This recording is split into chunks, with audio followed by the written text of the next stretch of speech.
ಈಗ ಬೆಂಗಳೂರಿನ ಇತರ ಪ್ರಮುಖ ಸುದ್ದಿಗಳನ್ನು ಫಟಾಫಟ್ ಅಂತ ನೋಡೋಣ ಜಸ್ಟ್ 5ನಲ್ಲಿ.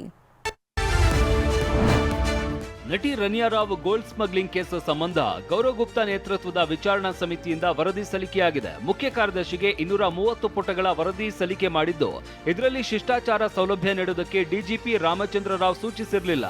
ಆದರೆ ರನ್ಯಾ ಪ್ರೋಟೋಕಾಲ್ ಬಳಕೆ ಮಾಡ್ತಾ ಇದ್ದದ್ದು ಗೊತ್ತಿತ್ತು ಅಂತ ಉಲ್ಲೇಖಿಸಲಾಗಿದೆ.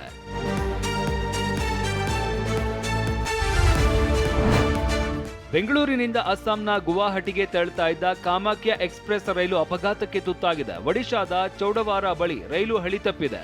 ಓರ್ವ ಪ್ರಯಾಣಿಕ ಸಾವನ್ನಪ್ಪಿದ್ದು, ಹಲವರು ಗಾಯಗೊಂಡಿದ್ದಾರೆ.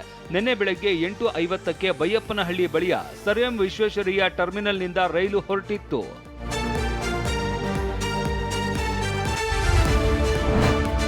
ವಾರದ ಹಿಂದಷ್ಟೇ ಚರಂಡಿಯ ಹೂಳೆತ್ತಿಸ್ತಾ ಇದ್ದ ಜಲಮಂಡಳಿ ಆ ಹೂಳನ್ನ ಫುಟ್ಪಾತ್ ಮೇಲೇನೆ ಹಾಗೆ ಬಿಟ್ಟಿದೆ.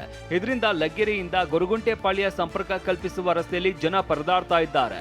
ಪಾದಾಚಾರಿಗಳಂತೂ ನಡೆಯೋದಕ್ಕೆ ಜಾಗವಿಲ್ಲದೆ ಭಯದಿಂದಲೇ ಸಂಚರಿಸ್ತಾ ಇದ್ದಾರೆ. ಇವಾಗ ಇಲ್ಲಿ ಬಸ್ಸು ರಿಲಯನ್ಸ್ ಇಳಿಯೋರ್ಗೆ ಪೆಟ್ರೋಲ್ ಬಂಕ್ ಹತ್ರ ಇಳಿಸ್ತಾರೆ. ಒಂದೊಂದ್ಸರಿ ಸಿಗ್ನಲ್ ಬಿದ್ದರೆ ಮುಂದೆ ಹೋಗೋ ಚಾನ್ಸಸ್ಸು ಇರುತ್ತೆ ಸಡನ್ ಆಗಿ. ಆವಾಗ ಅಲ್ಲಿ ಇಲ್ದಿರೋ ಜನ ಸಡನ್ ಆಗಿ ಬರ್ಬೇಕಾದ್ರೆ ವೆಹಿಕಲ್ಸು ಹಿಂದೆಯಿಂದ ಬರುತ್ತೆ. ಅದರಿಂದ ಜನಕ್ಕೆ ಸ್ವಲ್ಪ ಓಡಾಡಕ್ಕೆ ತೊಂದರೆ ಆಗುತ್ತೆ. ಆನಂದರಾವ್ ಸರ್ಕಲ್ ಹಾಗೂ ರೇಸ್ ಕೋರ್ಸ್ ರಸ್ತೆಯಲ್ಲಿ ಕೆಪಿಟಿಸಿಎಲ್ ಅಂಡರ್ಗ್ರೌಂಡ್ ಕೇಬಲ್ ಕಾಮಗಾರಿ ನಡೆಸ್ತಾ ಇದೆ. ಕೇಬಲ್ ಅಳವಡಿಕೆಗೆ ಬೃಹತ್ ಹಳ್ಳ ತೆಗೆದಿದ್ದು, ಮುನ್ನೆಚ್ಚರಿಕಾ ಕ್ರಮ ಕೈಗೊಂಡಿಲ್ಲ. ಇದರಿಂದಾಗಿ ರಾತ್ರಿ ವೇಳೆ ಸವಾರರು ಪರದಾಡ್ತಾ ಇದ್ದಾರೆ. ರಸ್ತೆ ಅಗೆದು 3 ತಿಂಗಳಾದ್ರೂ ಕಾಮಗಾರಿ ಇನ್ನೂ ಮುಗಿದಿಲ್ಲ. ಹೀಗಾಗಿ ರೇಸ್ ಕೋರ್ಸ್ ರಸ್ತೆಯಲ್ಲಿ ಸವಾರರು ಸಂಕಷ್ಟಕ್ಕೆ ಸಿಲುಕಿದ್ದಾರೆ. ಆದಷ್ಟು ಬೇಗ ಸರ್ಕಾರ BBMP ರೆಡಿ ಮಾಡಬೇಕು. ಕಾಂಟ್ರಾಕ್ಟರ್ ಮಾಡಿ ಒಂದು ವಾರದಿಂದ ಹಂಗೆ ಬಿದ್ದಾರೆ. ಅಲ್ಲಿನವರೆಗೂ ಇಲ್ಲಿನವರೆಗೂ ಆ ಸರ್ಕಲಿಂದ ಇಲ್ಲಿವರೆಗೂ ಒಂದು 15 ದಿವಸ ಆಯಿತು. ಇನ್ನೂ ಬಸ್ ಓಡಾಡೋ ಪಬ್ಲಿಕ್ ಎಲ್ಲ ತೊಂದರೆ ಆಗ್ತಾ ಇದೆ.